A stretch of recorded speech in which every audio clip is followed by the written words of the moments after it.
Hello, good morning, good afternoon, or good night, depending on what part of the world you're visiting us. I am here with Salim Ismail. How are you, Salim? Very well, thank you. What part of the world you're visiting us now? I just got back from Europe. I'm in Toronto for the moment for a few days, and then I head off again. Very cool. All right, thank you very much for taking the time. As you know, we had on June 5th the webinar to launch a Master Business course with you, and there were still some questions that people had, and we got so many questions that we asked you better to have some time, and we could have a live discussion with the most important questions that they were repeated a lot. All these questions are really for them trying to understand some of EXO and if this is the right course for them or not. So let's get into it. So what type of businesses can grow exponentially? Is there a first step that you could know if a business could grow exponentially or not? Yeah, I think the key is whether your business is information-based or even material-based, is do you have access to information data sets that you can use to scale, okay? Even a traditional business has incredible information about its users, its customers, its suppliers, and others that can be used to scale very, very quickly. For example, a major company that we work with is a traditional retailer of things that sells through big box retailers. It's creating a whole connected world for their users in a totally different adjacent space. And so even if you have a traditional environment, let's say you're running a physical classroom space, you can create an e-learning educational environment on the basis of that. And so adding an information-based component to a physical environment will give you that scalability. So indeed, the next question was a lot about that. Tell us a case of a non-tech company that have used the EXO model to be able to scale. You said you could do something like that, but give us another idea of a company. Sure. Brick and mortar. An obvious one would be Nestle with Nespresso. Okay, so they have their traditional food processing business, huge. They created a separate thing at the side, okay, which focuses on a completely different product line of business, everything. Very information driven, not that information based. Again, you're buying Nestle cups and Nestle espresso machines and so on. But now it's like a $6 billion line of business for Nestle. And by the way, importantly, if you have a legacy business, it's really important to put it at the edge and go into adjacent spaces. And we talked about this in the course. Nestle tried for years to do Nespresso from inside the mothership and only succeeded when they pulled it out and put it separately. And then boom, it took off. And so there is lots of other companies have learned now how to do this and are trying it out. And we talked about some of those in the course. Excellent. We hear all these examples of companies growing exponentially, the Google and the Apple and the TED and the Amazons. But do you have a couple of case studies of mid-market companies, I don't know, 50 employees, 100 employees, 200 employees, that have really embraced the EXO methodology and grow exponentially? Yeah, I mean, let me give you two. One is we write up in the book called Coyote Logistics, which is a trucking company in the US. They had about 200 employees, and they realized that most trucks, they deliver cargo when they come back empty. And so they created algorithms to help optimize the trucks coming back so that they could carry somebody else's load coming back, and created a total set of algorithms around this to how to match container loads that need to be delivered with drivers. Then they outsourced the entire driver base to contractor drivers. And for 8 years, they were the fastest growing company in the Midwest. And they're now worth billions of dollars going from that. I'll give you another example, which we all know very, very well, which is TED. TED was a nice high-end conference, 1,000 people a year, a couple of hundred people running that event. Very successful. Chris Anderson takes it over. He does three things. Adds a massive transformative purpose, which is ideas worth spreading. Leverages rich media, gives away all the TED Talks for free on YouTube. And then he allows anybody to go create a TEDx event. And in 10 years, he's created a global media brand. Right? Nobody has ever done that before, and his cost of doing so was pretty much zero. You can take an established environment, apply a set of principles, blow it open to a global level at zero cost. I mean, that is unreal. So in the case of TED, we all heard it, but we see it already as a big company. We don't see it as small. And when they implemented all the EXO methodology, they were 100 employees or 200 employees. And that's when they blew it up. And so it's incredibly important. And TED, of course, uses a global community of TEDx organizers to kind of, who are very passionate because of the MTP. And everything starts rolling through that. And now everybody in the world knows that brand. Super. Excellent. Is there a point of no return where a company can't be saved from going the Kodak or Blockbuster path? Cannot be saved? Yes. Is there a point of no return?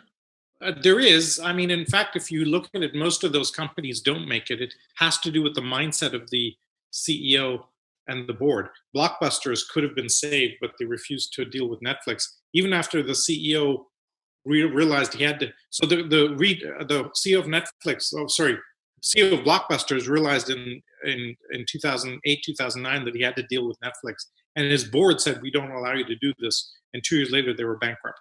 And so you need often alignment of the CEO and the board to radically change around a big company. The 2 success stories are IBM and Apple, that have actually turned around a big company, but only because they had the right charismatic leadership and they were within 2 quarters of going bust. So in that case, it worked. But today you have to, if you take an existing company and apply these techniques, you can turn it around. I'll give you a statistic that always blows my mind. In 2013, 80% of Apple's revenues came from products that were less than 4 years old. Okay, just let me repeat that. 80% of Apple's revenue came from products less than 4 years old. So nothing holds back a big company. It's just mindset, and what they don't have is the mindset. And what we're trying to do with a lot of our programs and educational courses and courses like this is shift the mindset across your company. So we're going to talk a little bit more later about the difference of the book and the course. But I've seen Kent, that is leading the course, seeing a lot of that. What do you have to do to rally your team behind all these new ideas and embrace change? So can you talk a little bit about that? Yeah, so I think we have this EXO sprint that's 10 weeks long. We're writing a book, our second book on how to run this process. We found a process to take leadership management and culture 3 years ahead in 10 weeks. Piloted it with Procter & Gamble. We've now done it a dozen times. The methodology is very stabilized. That's a very good implementation if you have an existing legacy company to retrofit these ideas. And in fact, 3 years of if you don't do it, you have existential threat, right? That's why we're open sourcing it, because every one of the global 5,000 has to go through this process with or without us. And so we do now have techniques for that. It applies to both. You either can take a raw environment and build an EXO, or you can take an existing environment and retrofit it. Either way, you got to do one of the 2. Otherwise, you're in trouble. Great. So if you're an early stage company, what do you have to do to start preparing to grow exponentially? Like a startup, what do you have to implement? What do you recommend? Early stage company, what I would do is I would follow the advice of a company called Smart Group in Australia, where what they did was they said, okay, let's take the 10 characteristics. Okay, there were a couple of hundred people. They took, let's take each of the 10 characteristics. The CEO launched 10 projects for each of the 10 EXO characteristics. And every quarter he re-ups the project. And they've tripled their market cap 3 years in a row each year. So each year they're tripled their market cap. You could track it on the Australian stock index called Smart Group. And so you can actually apply this very quickly in an existing environment. The more of it you do, the better, obviously. The more attributes you correct, the less risk you have, the more scalability you have, the more upside you have. What is the best way to deal with a company when change is being resisted, top down or bottom up? You have to do both. You have to, what I often do is say, get me on the phone with the CEO for 10, 15 minutes. And that opens the door enough. The sprint that we do operates at both levels. We take the senior management. What you do with senior management is you freak them out so that they don't bother you. And then you take young leaders and they do the thinking. And when they come back, the mothership doesn't attack. And we found that process works. Perfect. Okay. Should I take the course on my own as a founder or take it with a group of team members? Much better to take it as a team, because then you can learn together. It's very experiential and you can practice applying the techniques collectively. And you can bounce ideas back and forth.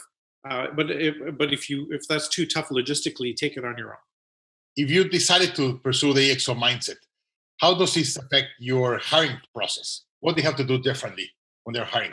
Oh my God, totally. Yeah. So I'll give my favorite quote from this is Sebastian Thrun, who created the Google car, and Udacity, which is one of the top e-learning companies. He basically, when we had him on stage, we said, "How do you hire for this new environment? Because nobody has expertise." He said, "You don't ever today's world. You don't hire for experience. You hire for imagination." Which is a totally different mindset, right?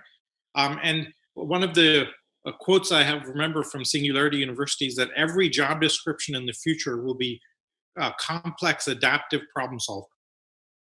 That's every job description in the future, right? Now, obviously, a little glib, but you need to hire people that are self-starters, can operate on their own, have gumption, buy into your MTP. We'll hire based on okay, you have your own MTP as a company. What is the potential employees MTP, and does it line up? Right? And that's how we'll hire based on the future. Okay. All right. Thank you. What is the difference between the course and the book? So the book obviously lays out the attributes and characteristics in quite a bit of detail, and we really get into 300 pages of a very specific thing. The course is more practical, speaks a lot more about how do you apply it, what stories and anecdotes have come up. The book is now 4 years old.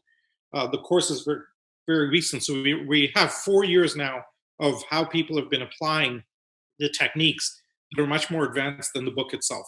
And so the book gives you a kind of the reference Bible. The course is the quick start guide, right? And if you get equipment home, you want the quick start guide to just plug everything in and get started. And then when you need more detail, you go into the reference Bible. Indeed, if I may add, with Kent, we review every time we start a cohort. We review case studies, what's going on, what have we learned on the sprints and everything to get the most actual information. Yeah. So when people go through this program, what results can they expect? Primarily, I think you can expect a massive cultural shift in whoever went through the course. That's like black and white. Before you were thinking about the world this way, and now your world is completely changed and thinking about it another way. One of our Mexican CEO partners, Racini, the car parts company, said after going through this type of a program that all his white blood cell immune system people that were blocking change are now suddenly all red blood cell oxygen people, which is kind of like a really fascinating analogy. But what it happens is you are actually able to shift culture, and we found that that's the biggest problem in companies today is people get the technology, they know what to do, but shifting culture very hard. And we find that this paradigm allows you to shift culture in your company. And this is why the course is so profound. This is the first time in the course we're adding masterminds. So we're putting together groups of 8 or 10 students to help each other without a coach and just within them. What do you think about masterminds? Why are they so important? I think it's very profound. I look at the success of YPO and the YPO forum.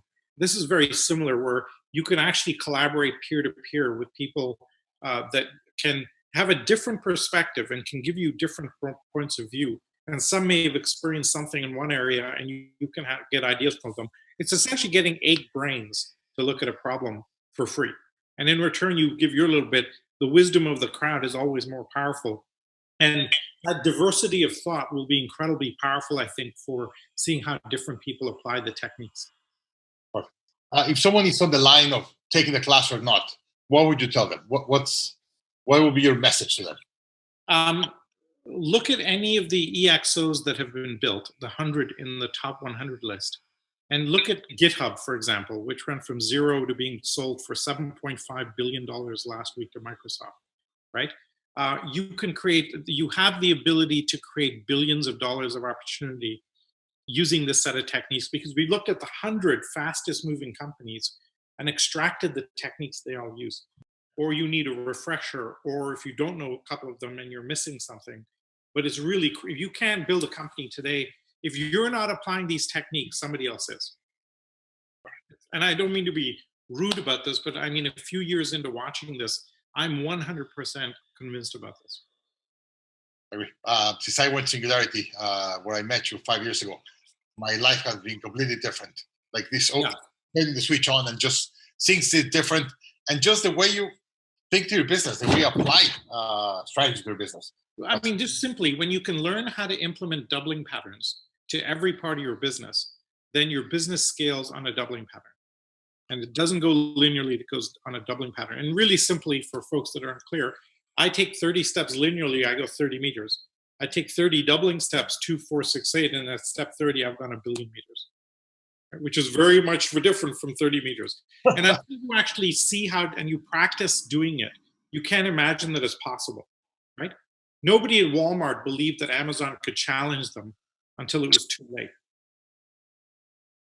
Right. So if you want to be part of this cohort of 75 great business leaders all over the world, you could apply at growthinstitute.com/EXO. And by the way, let me just give you a couple of data. This is the 4th cohort. We have run over 100 companies, different companies going through the program. This is the first time we added all the tools. You've seen all the one-page plans that we've been creating and all the tools we've been creating with the EXO community on how to implement all the attributes. They've been amazing, the result. And first time they're going to be implemented with this class. There's just 23 seats left. We have students from Australia, India, Guatemala, United States, Canada, Netherlands, Egypt, and some other. The course starts on June 27th. So if you want to apply, there's no cost for applying. It's growthinstitute.com/EXO. That's where you apply. Free of charge, 75 students. We're going to cap the class at 75. So we have very good discussion, and the masterminds, they have 10 to 12 students, very, very detailed, so they could help each other to implement. So if you really want to make an exponential impact in your company, in your career, in your industry, this is the right class for you. So Salim, thank you very much for your time. Really, really appreciate all the help and all the change you've been doing for companies. As you know, we've been doubling revenue for the last 3 or 4 years. We're very, very happy seeing the impact, and we're just implementing what we teach and what we learn from people like you. So thank you very much. Really appreciate that. No, look forward to it, and let's see how much we can transform these clients, because I think the future of business is in this model where people can scale to an unbelievable level. All right. Salim, thank you very much. Have a great day. Okay, take care.